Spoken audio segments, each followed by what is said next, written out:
background. So again, my name is Michael Clark. I'm the CEO of Personality Pitching, and it's a consulting firm dedicated to helping entrepreneurs and startups create powerful pitches for their business. Today, I want to focus on how to get your friends and family members to invest in your business. And the reason I'm taking on that topic is because so many people say, oh, I don't want to approach my friends and family, but I do want to go after this angel investor or that angel investor. And I always tell them, I'm like, look, the same effort it takes to go after an angel investor is the same effort it takes to go after your uncle, your aunt, your brother or sister that also want to and may be able to invest in your company. So again, it's an overlooked source of funding.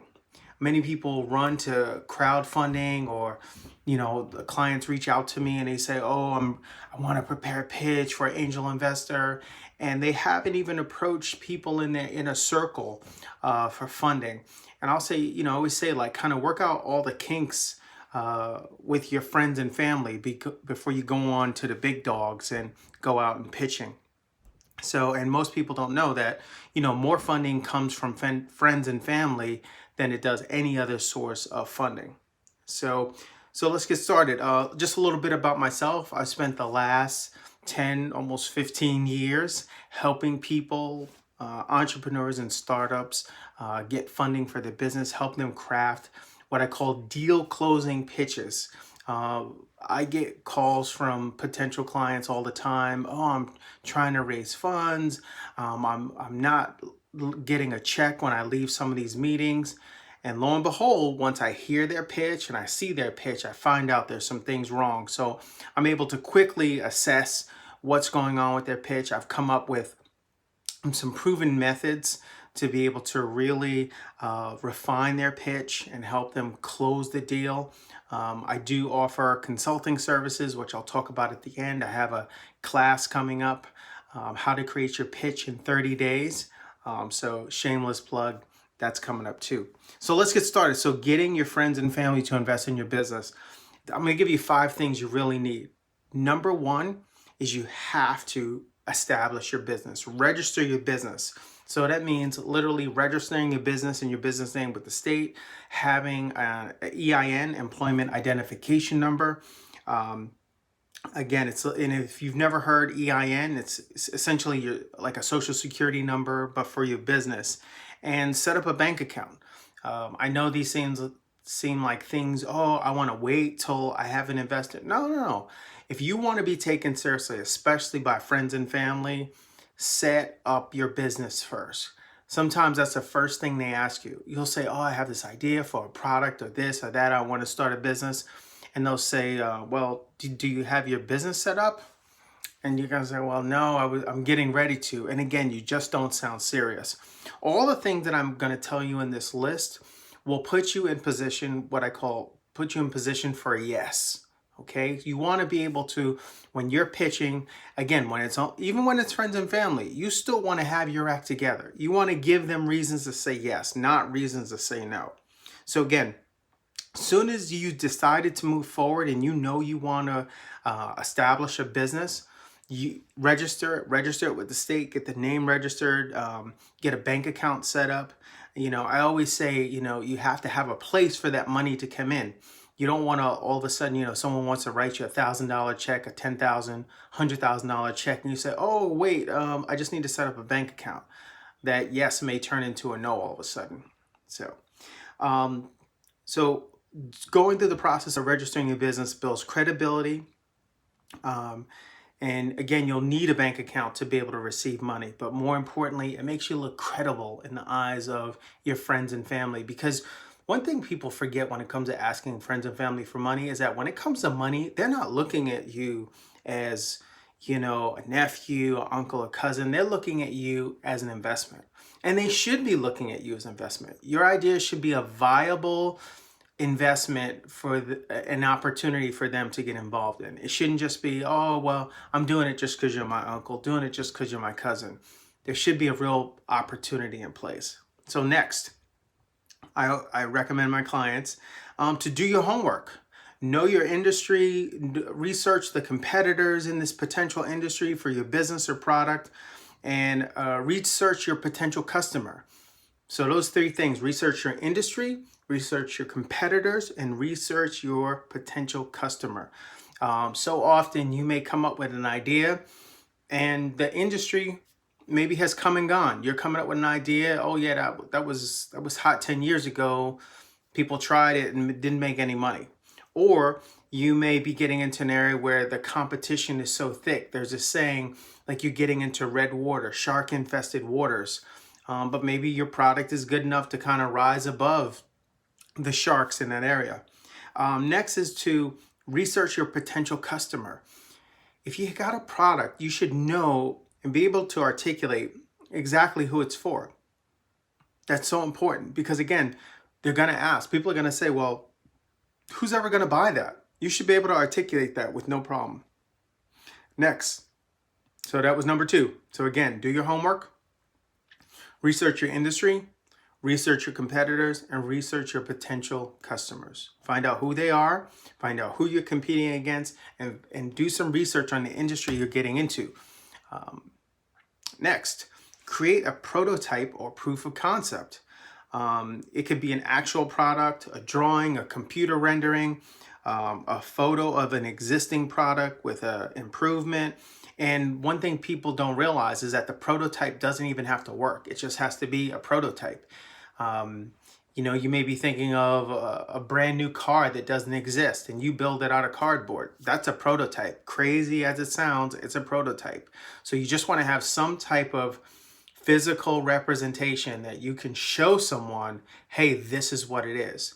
Again, I'm saying do this for friends and family so it shows credibility and that you have a real product, there's something behind it. But when you make it to those next stages of, say, an angel investor, private equity, venture capital, or a bank, they're going to want to know that you have some type of prototype, some type of proof of concept that this thing is viable. And that's why we have that step. So number 4, start doing business if possible. Okay, so set up a website, sell products if you can make them, take orders, gain customers, or create a focus group. So if your product or idea is something that you can actually start yourself, they say bootstrap. If you can bootstrap it yourself with your own money, get it started even before you go to your friends and family for money. Why? Because it's going to build credibility for them to see that you have some type of product in place, that you are selling something, that you've been able to make sales. One of my favorite shows everybody references is Shark Tank. And lo and behold, when they're on Shark Tank, they'll always say, like, have you made the product? How many sales do you have? How many customers do you have? So that matters. It shows that you've taken some effort, some energy, that you have some skin in the game, that you're willing to build this business yourself. So again, let's go down the list. A website doesn't take that much effort. If it's a product you can order or mass market, again, get the products now, create the product now. I have a couple of friends that are doing businesses with clothing now with the pandemic. Some are making masks and they've created a business out of it. And they started by simply, again, bootstrapping it themselves, putting their own money, their own resources into getting it to a certain level. And then they were able to go to friends and family and other investors to get their businesses off the ground. So the 5th and final one, I'm leaving the 5th one, the best one, for last. You must create a formal pitch. Even if you're talking to friends and family, you will need a formal pitch.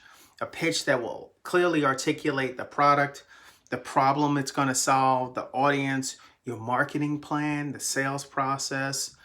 And shameless plug, I help clients create pitches. And that's one of the things that I do. I help my clients create pitches from the ground up or improve on existing pitches that they have. And it's been a great journey. I've had clients raise anywhere from $100,000 all the way up to $10 million. So the method that I show really works. It's about the mechanics, creating really like kind of the mechanics of your pitch. as well as tapping into personality, your personality and the personality of the person that you're pitching, how to gauge and create a pitch that's really a good fit for you and a good fit for your potential investor. So that's the 5 things for today. So first, register your business, do your homework, create a prototype or proof of concept, start doing business when possible, and create a formal pitch. Okay, so again, shameless plug. Visit personalitypitching.com for information on how you can create your own pitch. Again, I'll be releasing my masterclass coming out in the next few weeks where I show you how to create your pitch in 30 days or even less. And again, it's not about just the pitch, it's a pitch that's really crafted in such a way that it tells a compelling story about your product. It shows you in such a light and tells a story about your product, tells a story about your potential customers and your marketing plan. Because anybody can just throw a deck across the table and say, here's my product. But a good pitch can land you an investment. A great pitch will land you an investment, fund your dreams, and help you build a business that will live into the future. All right, that's it for me. So also listen to my podcast, Personality Pitching. The Personality Pitching podcast is available on all the major outlets, including iHeartRadio, iTunes, Stitcher, Spotify. So look that up. It's the Personality Pitching podcast. And this topic that I'm talking about right now will be the next episode. So listen out for that. I give some additional tips in this area that I'm not sharing here on YouTube. So I'm listening to the podcast. And if you want to reach out to me directly, go to personalitypitching.com. You can email me at info@personalitypitching.com. Follow me on Twitter at Pitchem. Again, it's Pitchem, like pitch, E-M, again. And you can also follow me on Facebook at Personality Pitching. So look, thank you so much for joining me. It's been a great time we had together here. So I hope you learned something. Please leave questions in the comments. I want to answer your questions. So you may have a business and you may be looking for a certain approach for your friends or your family, and something I didn't cover. So leave a question or comment in the comment field. Remember to subscribe to this channel. I'm doing this. This is the first live. I'll be doing about at least 1 or 2 of these a week. Well, I'll be just for 15 minutes, just sharing on a particular topic, hoping to bring value. My goal in this is that I want to see people live out their dreams. I want to see people that have business ideas in their head, be able to start businesses, launch businesses, and be successful well into the future. I just want to share a story my mom shared me years ago, is that she had this idea for putting starch in a can and it could be sprayed onto clothes. And essentially that was way before spray starch even existed. And I say to myself, like, if she had some investments for that idea, would that idea have blossomed and taken off? So I always think about that. And you may have that type of idea, product, or business that's just been kind of living in your head, and you're saying, I wonder what if. Well, look, my goal is that I can equip you with a solid pitch that you'll be able to get that idea funded, that it just won't live in your head, that you'll be able to get that business off the ground. So that's really my goal. So again, my name is Michael Clark, CEO of Personality Pitching. Visit me at personalitypitching.com. Thanks so much. And thanks for watching.